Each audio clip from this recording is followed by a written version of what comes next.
pour la génération des femelles de 4 ans, 2700 mètres à parcourir, donc départ légèrement en montant bien sûr, et boum patatrac, 3 fautes en partant, cavale patte qui sera rapidement disqualifié. Vous avez également Katinka MF qui sera remise au trot à temps mais qui sera disqualifiée plus tard. La faute de Kelly Jane dans le premier tournant, la pensionnaire Julien Dubois, ça fait une quatrième faute. Et vous avez également Kika Josselin, et ça c'est la note terrible, qui va se retrouver extrêmement loin dans les premiers hectomètres. Regardez, elle est hors écran, elle est ici. Elle a rendu 100 mètres, Dixit Benjamin Rochard. Elle va se contenter de recoller gentiment au basque des premiers avant et ben de faire un truc hors du commun. Voilà, là voilà, elle est ici en vert à côté corde, enfin c'est du jamais vu quoi. Voilà, donc là, on va passer devant les tribunes. Kinga Suprême, plus de 70 contre 1 et drivé par Alexandre Rivard, prend les commandes de l'épreuve. Certains ont pensé à un moment qu'il allait nous faire le même numéro qu'avec Grindelwald. Bon, finalement, il n'en a rien été. Cosa Nostra va malheureusement se perdre dans ses allures d'ici quelques instants côté corde. C'est bien dommage. C'était l'autre pensionnaire de Jean-Philippe Monclin. J'aurais bien aimé savoir où c'est qu'elle allait aller. Voilà, c'est ici, vous voyez. Hop, voilà. Elle fait la faute. Donc le numéro 2, Kinga Suprême, est relayé par Kate Méloise, l'une des deux protégées euh, de excusez-moi, Monsieur Béloche, voilà, qui est installé au commandement. Il y avait une belle cote, c'était certainement un bon rapport qualité-prix. Maintenant, il ne fallait pas qu'elle retombe dans ses travers. Mais la jument était vraiment tonique aujourd'hui, ce samedi. Elle a répondu présent. À l'extérieur, confinée, vient s'installer en deuxième épaisseur le Néovent. Elle était drivée par son entraîneur Laurent-Claude Abrivard. Bon, elle n'a pas le meilleur des parcours, elle avait besoin de rassurer avant tout.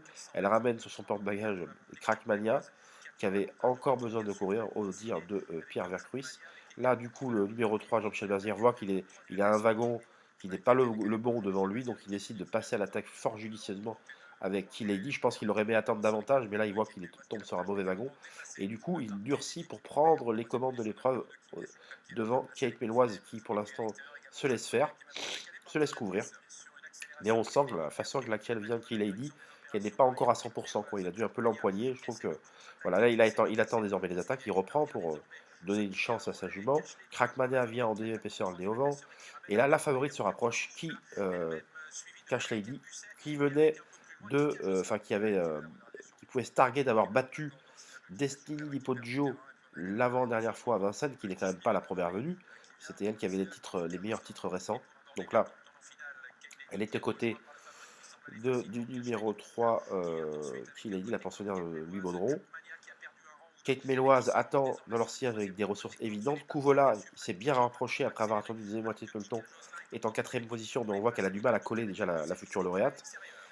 Katinka Musset passe à l'attaque à ce moment-là. Là, on se dit qu'elle va créer une belle surprise. Elle ramène sur son porte-bagages le numéro 1 Kika Josselin qui avait perdu 100 mètres en partant et qui va venir tracer une ligne droite en tout point remarquable et chaud dans rien pour le succès. Vous voyez, ce numéro 13 Cachedi prend l'avantage et le 1 Kika Josselin termine de plus en plus vite pour arracher l'accessit d'honneur et terminer tout près de la lauréate, tandis que Kate Méloise se défend très bien.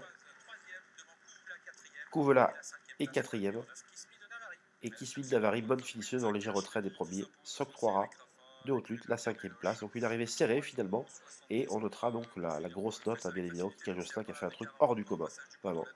Quant à qui l'a dit, elle manquait vraiment d'une course, et je pense qu'elle méritera d'être suivie avec beaucoup d'intérêt à l'occasion de ses sorties suivantes. Voilà ce qu'on peut dire sur ce quintet du samedi. Je vous souhaite un excellent week-end, et on se dit à très vite. Bye bye.